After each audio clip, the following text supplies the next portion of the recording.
The babysitter's rule. There was one rule in the Hollis house. Don't open the basement door.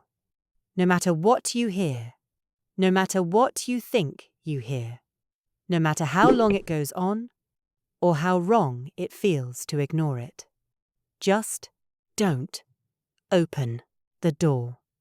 Maya had babysat here 14 times. She knew the layout of the house better than her own. She knew which stair creaked. She knew the kids liked the hall light left on. She knew Mr. Hollis always left $20 extra on the counter for pizza, even when she'd already eaten. She knew the note on the fridge by heart. She'd read it so many times, she'd stopped seeing it. Just background noise. Just one of those quirky family things that didn't mean anything. A locked basement. So what? Lots of people had locked basements. Storage, old junk. A water heater they didn't want kids messing with. She never once asked what was down there. She wishes she had. Tonight started the same as every other night. Parents dressed up, nervous energy, cab waiting outside, the kids already in pajamas, the note on the fridge, the $20 on the counter. The only difference was the smell. She didn't notice it at first. It was faint, earthy, damp, like soil after rain. She figured it was coming from outside. She forgot about it within minutes. By 9 o'clock, both kids were in bed. By 9:30, the house was quiet. Maya was on the couch, phone in hand, completely comfortable, completely at ease. Then the scratching started. Soft at first. So soft she thought it was the house settling or a tree branch against the siding. She turned the TV up a little and kept scrolling. Then it got louder, rhythmic, deliberate, like knuckles dragging slowly across the other side of a door. Like something that had been doing this for a long time and had learned exactly how much pressure to use. Maya sat up. She turned the TV off. The scratching stopped. 30 seconds of silence, so complete she could hear her own heartbeat.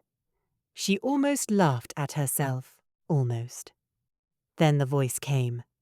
Small, trembling, young, floating up through the floorboards like smoke. Maya, I'm scared. Can you let me out? Every hair on her body stood up. She looked toward the stairs. Both bedroom doors were closed. Both kids were supposed to be asleep.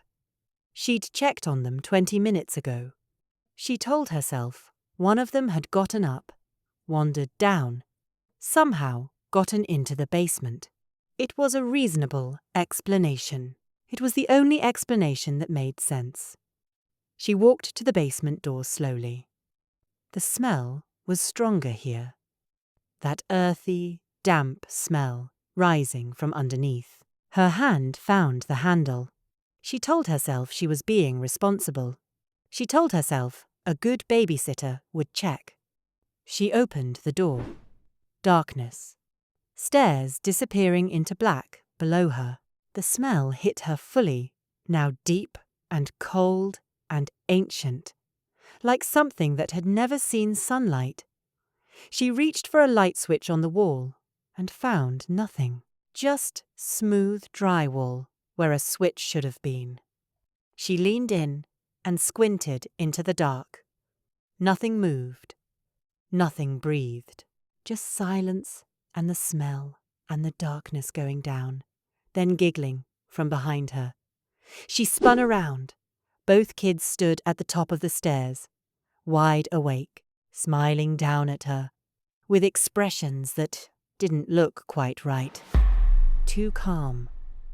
Too knowing. Like they'd been watching a movie they'd already seen and were waiting for their favorite part. One of them whispered, "You opened it."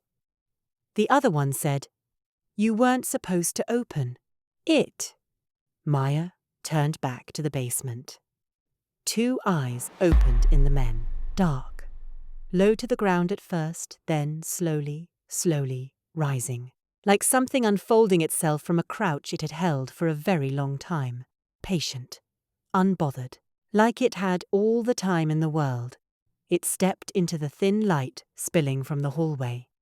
Maya's mind simply stopped.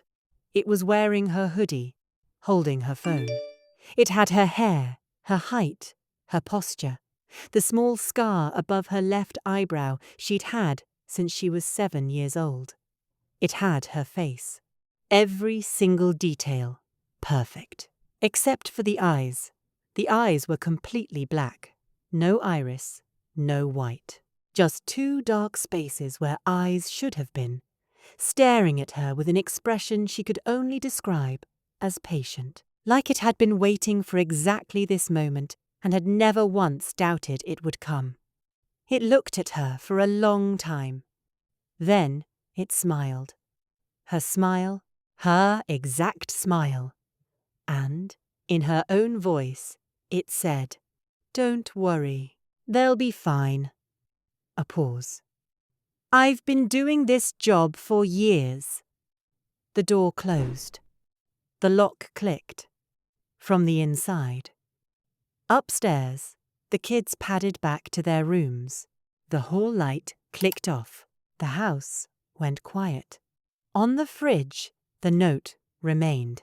And if you looked closely, if you'd ever looked closely, you would have noticed the note wasn't written in Mr. Hollis's handwriting at all.